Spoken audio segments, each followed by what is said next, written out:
start this preview off a little differently than normal, and maybe not as in much of an upbeat way, but I promise you, spoiler alert, it's going to get a lot more upbeat as we go on. I think a lot of us, probably all of us, have been impacted by the C word, cancer.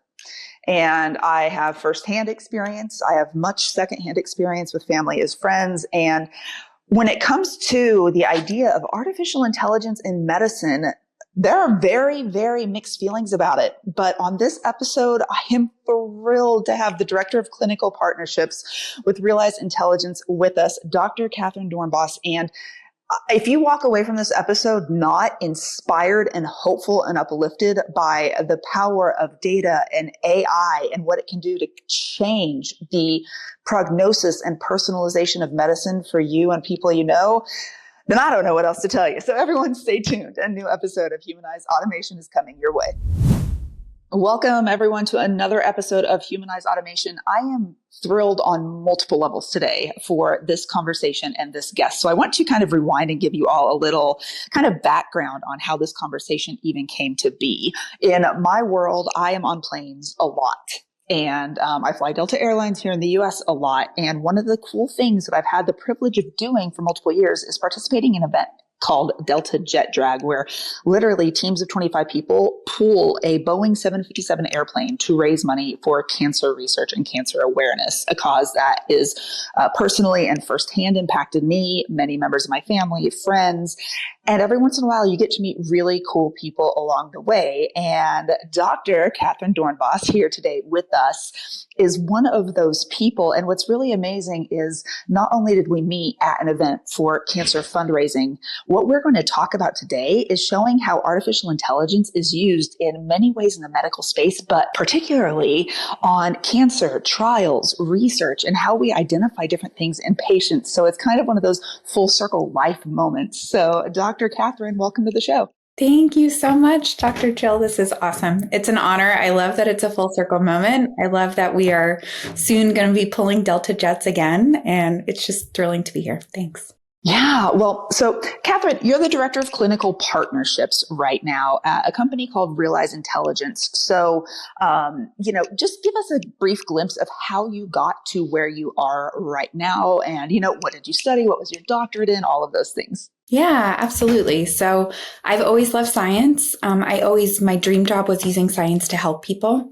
For a long time, I thought that I would do that in infectious disease. And actually, after getting a bachelor's in biology, I did a Fulbright fellowship and was an infectious disease fellow at a university in Bangkok, Thailand.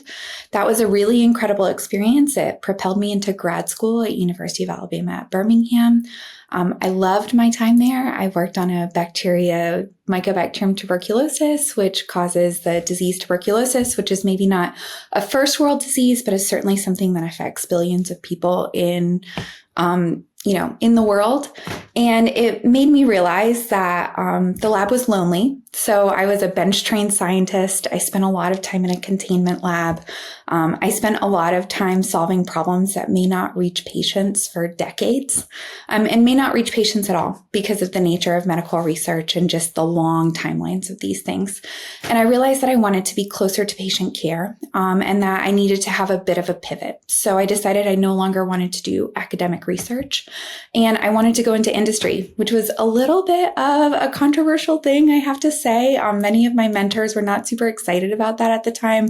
That academic to industry pipeline is not very well trodden at some universities, and there's controversy surrounding it. And so I had to find my own way a little bit.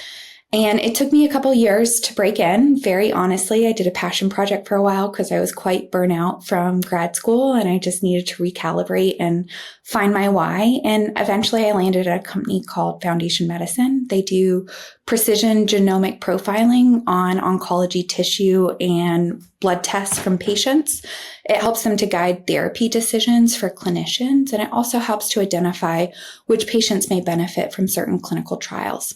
It doesn't tell the whole story, but it can certainly help with those biomarkers and genetic underpinnings.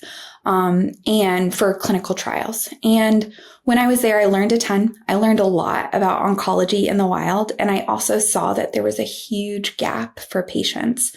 That, in oncology, so much of it is dependent upon clinical trials and new therapies coming to market.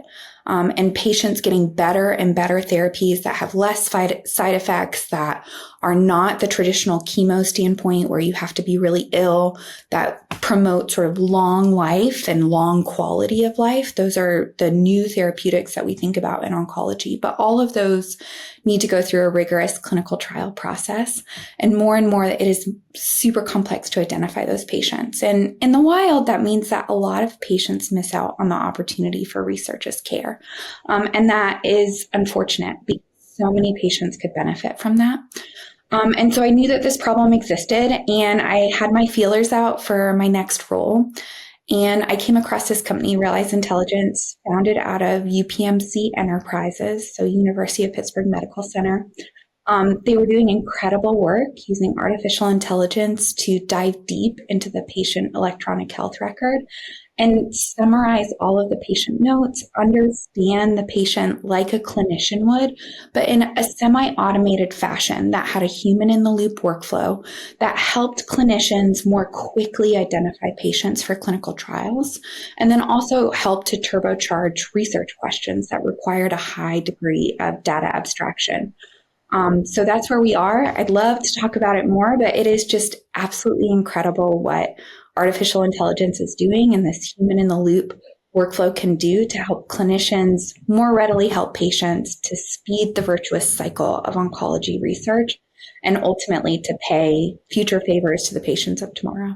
Well, thank you for getting us up to speed kind of with where you came from and where you are now. And I think not only is it a really cool path, but as someone who also has transcended the academia to practice world, I firsthand feel the growing pains that come along with that. And I think it's so important because it is hard. And this is jumping industries. For any of you listening who have switched from one industry to another, you know how challenging it can be to pick up a new jargon, a new nomenclature, processes, procedures. What are the norms? What are the cultural aspects? But when it comes to something like healthcare, and a lot of people really, in conversations that I have, and I'm sure you have them too, Kathryn, around artificial intelligence, people are like, well, I would never use an AI doctor. And I'm like, oh, I 100% would use an AI doctor. Mm-hmm. There's zero question. And they ask me why. And I said, because I never, if I have something complicated, get one opinion.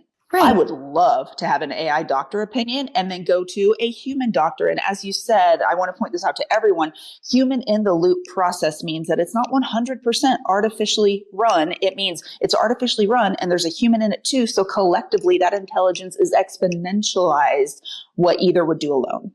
Yeah, and we expect so much from our clinical care providers these days.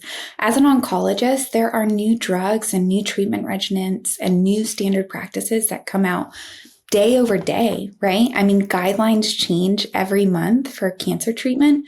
We can't expect humans to constantly stay updated while we also expect them to see 30 patients a day, which is the expectation in a health system like ours, to stay profitable and to be able to get Medicare reimbursement for their patients. And it's really unfair to think that our clinicians can do all of that and stay on top of this information. So they need better tools.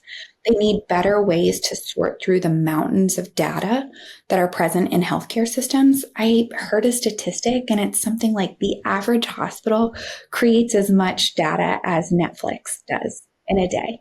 Terabytes upon terabytes of patient data, right? And that's just like a huge issue. And right now, a lot of clinical insights are buried in that data. And so we have to find ways to unlock that. We have to find ways to enable precision medicine at the time of care, every time a patient is seen, or else we're not going to be able to take advantage of all of these incredible research innovations that are happening in the lab, in R&D labs with pharma, all of that. When I think about this, and I don't know that you will know the answer to this, but I immediately think of, you're talking about this like terabyte of data, terabytes plural of data produced in hospital systems. And, we have HIPAA in the US and we have other data privacy laws and everything.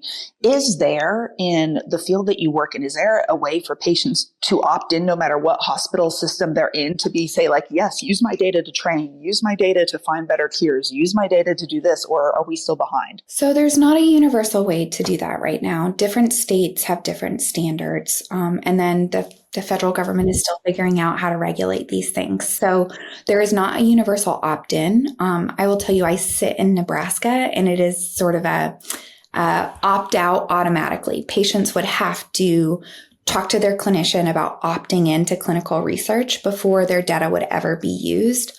Other states are an auto opt-in, and you would talk to your clinician about opting yourself out. And that's the landscape right now. It's tough. Wow. Right? And there needs to be both, I think, a regulatory stance on it, and I think that's coming. But also, I think clinicians need to start speaking up about the advantages of opting in patients, because I think PHI is absolutely precious. Patients are at the center of everything that we do. Nobody wants there to be a patient data security breach. At the same time, when patients are informed, most of them want to be part of research as care, right? They want to both help themselves and they want to pay it forward to the patients of tomorrow, their children, their descendants, their community by participation. And when they're well informed about that, they are more likely to opt in than they are to opt out. Information is power, period, end of story, anywhere. And you can translate that information to knowledge and then, all of these different things. And what's so fascinating, and this is an analogy that, please, everyone listening, do not think I am comparing in any way, shape, or form what Kathryn is doing to the example I'm about to give. But I want to give an analogy that is really pertinent, because you think of the amounts of data you as an individual give Facebook, Instagram, LinkedIn, any social media on a daily basis. Because there is enough of a return to you for that. What's really interesting is ChatGPT, November 2022, this comes on the market. People are like, I'm not giving it any of my data. I'm not giving it any of my data yet. In the past month, what has happened? Oh, I can be an action figure. Sure. Have my picture, have this, because there was a tangible enough, like, vanity-based return on it. And so when you educate people, it's kind of like, how do you give the understanding, where's the why in it for the consumer to say, yeah, it's worth it to hand that information over. But yet then again, the onus is on the clinical team or the office team to make that case. Absolutely. And you're spot on. I mean, we live in a really unregulated world of data, not even in healthcare. Like, we all, we're purely identifiable probably by what's on our phones. And there are probably multiple apps on my phone that know exactly where I am right now and the most recent 30 purchases that I made. And the fact that I'm a Delta airline loyalist, right? Like, all of these things are probably very easily identifiable about me. But in order for me to even get my own patient health record, it has to be sent to me in the mail in paper, which is just like, right? Like, it's wild that somehow we treat all of this, maybe not vanity data, but like lifestyle data, all of these other identifiable things as just, who cares? And then healthcare data, which could actually help ourselves and help other people in ways that are almost unimaginable, we block access to it. And I don't know, I have mixed feelings about it. I think that we have to temper that, right? I also understand concerns. I really understand, people's concerns about payers. And when I say payers, I mean insurance providers' access to that information and how it can be used to affect insurance decisions and things like prior auth. So I'm very sensitive to those things as well. But we have to strike a middle ground, and we have to start doing, even if we're not perfect at the start of it, because we're losing time and we're losing opportunity to really capitalize on a lot of this innovation. I mean, I think of like my story when it comes to cancer. Like, I had nothing. Everything was perfectly fine. And 6 months later, hey, CIN2 cells, which is like one step away from cancer, show up in my body. And in 6 months, and I know for cervical cancer, that's a very rare escalation. But, hey, it happens to some people. And I remember thinking, if I hadn't gone in because I had a cyst rupture on my ovary on that given day, at that given timeline, how different my life would have been. But it's that test that can do more preventative. This second time when it came back and was already, CIN3, yay, fun. It was that preventative testing that had been developed through more research. So you could not even just identify, hey, there's a cell, it's precancerous, but here's the stage that this cell is at, right? In 10 years, the massive difference that made to my optionality for treatment, for care, for proactive action I could take. And that only happens when we have data. And so I'm with you. It's this weird line we have to walk, but if we're not setting up our systems now for that type of data infrastructure, we're never going to be able to catch up and capitalize, which is why I tell people all the time, no matter what field you're in, normalizing your data, meaning getting it in normalized format so it can be used across systems, is never going to be wasted time. You may not know what you want to use it for yet, but normalizing it now is not going to be wasted. 100%. Yeah, I couldn't agree with you more. And I also just want to make like a general awareness plug here that cancer isn't going away, right? Like there's some really troubling trends in terms of the age of onset of cancer and the fact that more and more younger people, and by younger people, I mean those in that like under 50 age group, are getting diagnosed with later onset cancer than ever before. And it's challenging. It's a challenging time and we don't know why. And there could be many, many reasons why, but I think it just reinforces the need for us to make sure that our health systems are well prepared to be treating the patients of tomorrow and ensuring that those patients who might be diagnosed earlier than in decades past have decades of life ahead of them, because we don't want them to leave time on the table. That's the game in oncology, is nobody wants to leave time on the table, right? What we're all fighting for is, oh, what a phrase, every patient to be able to live like a full and complete and a quality life, and it not be abbreviated by their diagnosis. So people, I'm saying as a collective, but I'm not going to project my feelings on everyone. So let me just rephrase that and say when I have to fill out 20 pages of paperwork before I go into any new doctor's office, I'm like, why can't I opt into a data thing that says, here is my data. I will willingly share it with you all here. So I don't have to fill out 20 pages. Maybe I only have to fill out 2 of the 20, which is fine. But it's when you look at now going into a lot of the work you're doing, Kathryn, which is so just badass. There's not another way to say it. It's badass. It's helpful. It's hopeful. But you are using AI to find, to analyze, to aggregate, to look at different things. Because again, the more data you get in, and we can help identify again, like the root cause of why people are being diagnosed earlier, for example, it requires the patient to be willing to put in that data, for the providers to be willing to put in that data.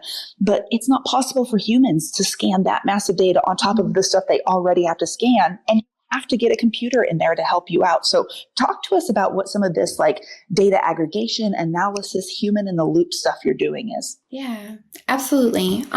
So we really, our goal is to unlock clinical insights for a health system. So we work directly with the health system. Very often we're installing our tool behind their firewalls because of things like PHI compliance. We don't aggregate data health system to health system. We don't pool data together, but we're helping health systems look at their patient populations, however they want to identify them. And so there's a couple use cases for this. So the first is clinical trial screening. So in oncology, particularly, clinical trials require a lot of different inclusion-exclusion criteria. And that means basically all the different nitty-gritty details that mean that you're qualified or not qualified for a given trial. You're trying to find all that information on a patient who is in flight on their care journey, right? So things are changing all the time. New laboratory tests are coming in, new information is coming in, new symptoms are coming in, their disease is changing. And so you need to really know deeply where that patient is at any moment in time in order to determine whether they're well qualified for a trial. And so what our system does is that, there's some healthcare data that is structured. And so it might be something like age. It's a structured field field that's searchable in the electronic health record.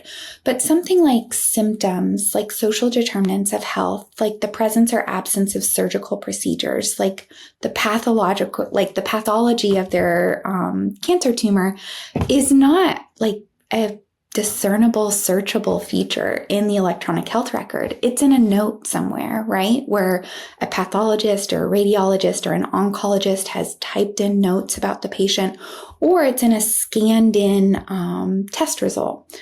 And either of those cases mean that presently, a human would have to search through a single patient's electronic health record for every single inclusion-exclusion criteria for a clinical trial, one by one, and determine if that patient is eligible. It takes a huge amount of time. It can take 2 to 3 hours for one patient for one trial.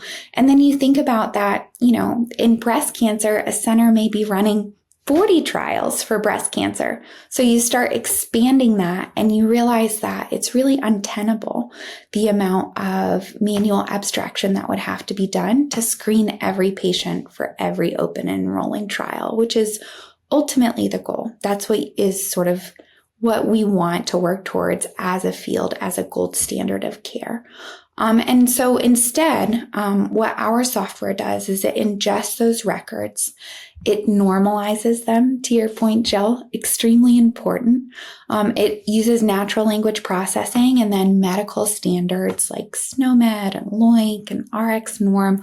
All of that is gobbledygook, but just know what it means is that it basically standardizes that information against well-vetted clinical definitions.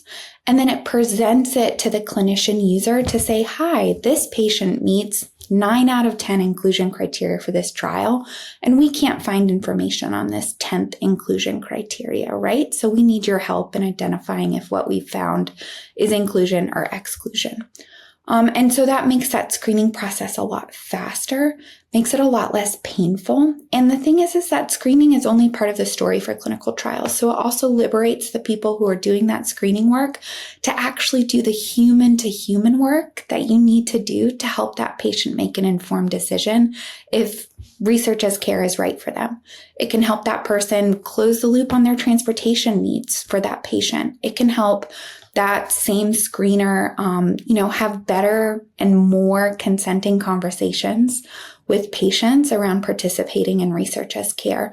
It allows them hopefully to provide better human-to-human interactions with patients as opposed to just being shackled to a computer looking endlessly for information buried in the electronic health record. So that's one use case. And then the other one is that as we process patient data in the system, we build these patient cohorts for healthcare systems. And it allows them to do, it's not very sexy. I think it would be most appropriately called like quality improvement research. But this is the really important stuff that can help new medical practice get its legs. So a really great story, it was in breast cancer, is that we helped turbocharge research related to sentinel lymph node biopsy, which is the biopsies that happen after a woman, or usually after she's been diagnosed with breast cancer. But it can be a tough procedure because very often, especially like in your armpit area and in those lymph nodes that are around your breast, there can be an increased risk for lymphedema post-surgery. And that's this fluid-filled swelling that happens. And it's a real bummer for patients who get that. It affects the rest of their life. It affects their mobility. It affects their quality of life. And so you don't want to put a patient at risk for that if they're not going to get any benefit from that biopsy. And so we used our technology. We retrospectively looked at a large number of patients, over 5,000. We were able to confirm new guidelines that we could predict the fact that certain patients who were low risk breast cancer patients that met all these different criteria of age and biomarkers and clinical status didn't benefit from a sentinel lymph node biopsy. And in fact, surgical de-escalation was the best route for those patients. And then we put it into clinical practice. And instead, once we confirmed that the system could identify those patients readily with high confidence, Then we deployed it in a clinical trial prospectively, and we sent an electronic health record alert to clinicians.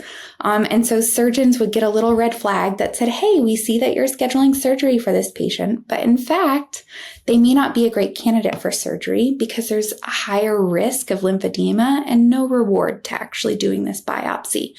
They're going to live the same amount of time regardless. And we pointed them back to the guidelines, pointed them back to the research, and just that nudge, right? Not only did it de-escalate this surgical intervention in patients that didn't need it, it also spared those patients of the side effect of lymphedema because they weren't getting surgery. And so it really confirmed the entire new clinical pathway. And the really cool thing is this was published in JAMA Surgery, which is kind of a big deal publication. And part of the publication was that clinicians actually gave their feedback on this nudge. Like, how do you feel about it? Like, did you like the EMR system prompting you to like rethink your clinical practice? And they were like, no, it was good. I need this. I want this. I need these reminders because I have so much going on, and I want to think about the tumor biology when I'm scheduling surgical intervention. I need prompts for the best new clinical pathways that are out there. And so they responded very positively to it. And I think that's a really great like proof of concept that clinicians are embracing this as well. And they recognize that, they're certainly like, we're all human. Like we can't keep this all juggled in our brains perfectly. So if we can have these prompts, if we can have these nudges, if we can have these assists so that we can be better clinicians and researchers and caretakers, I think it's only going to benefit us all. These examples are phenomenal, and thank you for sharing them and the detail. And I think anyone listening right now is probably just thinking about, gosh, how many of their different medical encounters could be changed for the better, and how, you as a patient can proactively, be asking now, especially if you're in an interesting case, whether it's cancer related. I know that's what we're talking about here with oncology, but whether it's that or not, it's, hey, are there any medical trials? Are there any research institutions that could benefit from using my data? And, your doctor, your clinician may know the answer to that. And so it's worth, if you are willing to do it, it's kind of like, we don't default in most states, any that I know for sure, but I could be wrong, to organ donorship being the default, right? But you have to ask, you have to learn, you have to opt into something like that. But the more you know as a citizen, as a consumer, as, a participant in humanity, the more you can proactively be like, oh, make sure that I'm an organ donor instead of waiting to fill that out on a checkbox. And so it's just about us collectively as humans being better humans. And that's for me, as you know, Kathryn, and everyone who's listening, you've heard me say it a million times, like we can be more human when we leverage technology to, take our time away from things that technology can do. And I have never been one to let technology take over everything. I've always been a human in the loop person, but just like you're saying, I love that you said the phrase because it's one of my favorite, like technology enables better conversations. Mm-hmm. And if we can have better conversations, that's what's human. Exactly. Yeah. And nobody's replacing that. There's no way to replace the sacred interaction between a patient and their oncologist. That's never going away. But what we can do is that oncologist is already a superhero to their patients, right? But we can send them into the stratosphere of that superhero status by empowering them with all data about that patient at every clinical encounter so that they have all the information that they need to guide that patient to the best care for them. We live in a world of personalized medicine. Personalized oncology and precision oncology is, has really erupted over the last 20 years. And it's getting more and more individualized. And the more that we can help clinicians provide that individualized care, I think we're all going to benefit. It's what I would want for my husband, my family, my siblings, my parents. It is what I would champion for them in a clinical environment. And so I feel like it's my responsibility to champion that for any patient that's out there getting oncology care. No, I love it. This has been Such an uplifting conversation for such a topic that people don't normally like to discuss, right? But I hope everyone can see out there, like there are people doing some badass, amazing things, but all of these systems, all of them, the power of prediction is predicated on having accurate data. Yes. And this is, really where all of us, not only in medicine, but in our organizations and our own businesses, can really be more conscious consumers and conscious inputters of data when we're in all of these experiences, because who knows, like when you are entering all this stuff and, depending on your oncologist and the practice and everything, or your medical provider in any field, it doesn't necessarily have to be oncology. It's, the more data you give, the more informed a physician can be. However, when you can give all this beforehand, when you can have a tool that analyzes it and summarizes it for you, it then becomes, instead of saying list all your past surgeries, it then becomes, I'm curious, Jill, have you had complications, or have you, from your hysterectomy, did you experience any complications? And I'd be like, actually, yeah, like my muscle doesn't fire the way it used to. And that could be the number one thing that someone needs to know in order to take a next step, instead of going, surgery, surgery, surgery, surgery, surgery. So having that data in a summary and being empowered by that just enables the humanness to come through. And I think most physicians don't want to be note takers. They don't want to be data miners. They want to practice medicine. 100%. Yeah. And there's a human art to that. There's a relationship art to that. Right. And so we should be giving them all the best tools so that they can do what they do best, human to human. I love it. Well, Kathryn, Dr. Kathryn, as it were, thank you so much for joining us here on the Realyze Automation podcast. I mean, this is like the most prime example of how you can use a humanization element to an automation process that can provide better care for people. And this is quite literally changing lives. I mean, what most of us do, we like to think it impacts lives, and I believe it does, but this is quite literally changing the trajectory of lives. So it absolutely does. So thank you so much for being here. Is there any last thought that you want to leave? I think, I love what you talked about, data interoperability, and the fact that we should all be sort of best advocates for both ourselves and these systems as a whole. I just want to really encourage people, when you're in the healthcare system, we touched on it a little bit. You are your own best advocate, right? And so you own your data. Everyone owns their data. You have the right to ask for it at any time. And you also have the right to change your caretakers at any time. I do a lot of advising for friends and friends of friends and friends of family when they're navigating a cancer diagnosis. And some of the hardest conversations that I have is hey, it doesn't sound like you and your oncologist are necessarily on the same page of your goals. And you have my permission to change your care provider. But you have to be able to empower your next care provider. And so you need to advocate for yourself that you want a complete medical record for yourself. You want it in the most portable format that you can take it. If you can get it digitally, that's amazing. If you can't, sometimes they'll give it to you on a USB or a CD, which is painful. And sometimes they just give you a huge file of paper. And it can feel insane to walk into a new provider with 3 notebooks of information about yourself, but that is actually being a huge advocate for yourself in the healthcare system, because it makes sure that there's no gaps. It makes sure that your new provider or your new specialist or whomever you're seeing gets the clearest picture.